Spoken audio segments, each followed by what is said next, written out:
Frank's world had grown quiet. Since losing his wife, the days felt longer, the house colder. The echoes of laughter, once filling every corner, had faded into silence. Each morning, he followed the same routine, moving through the house as if on autopilot.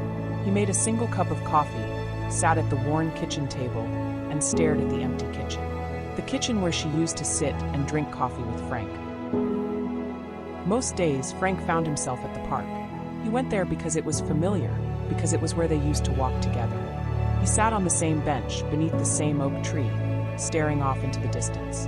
He watched families playing, couples holding hands, joggers passing by. The world kept moving, but Frank felt stuck, trapped in the past. Day after day, Frank did the same routine, have a cup of coffee and head to the park. He would sit for hours staring at her picture and thinking about her. Then one day, everything changed. A golden retriever appeared, dirty, but full of life. The dog nudged Frank's hand, but Frank was so deep in thought he didn't notice the sweet dog. But the dog didn't move. He could sense the loneliness in Frank's heart. At first, Frank hesitated, but then he reached out. That single touch sparked something he thought was lost. The dog followed him home, step for step.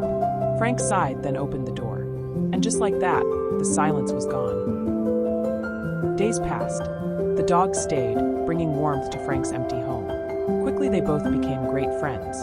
Frank played with him and gave the dog what he desperately needed, love. Frank named him Sam. They slept together. Sam woke Frank up every morning, reminding him to keep going. They hung out in the kitchen while Frank had his coffee. Frank loved his long walks with Sam. They had become best friends. He still missed his wife every day, but the sweet dog brought a happiness he hadn't felt in years.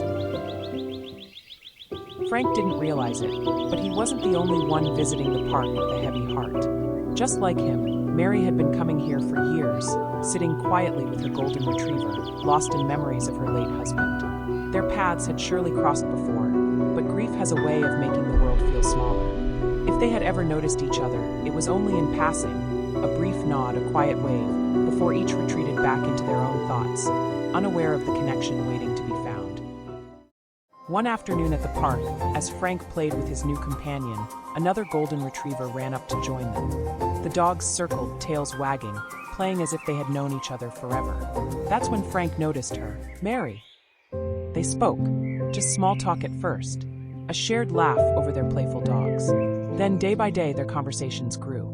They began meeting at Mary's house, not just for the dogs, but for each other. One evening, Barbara invited Frank to dinner.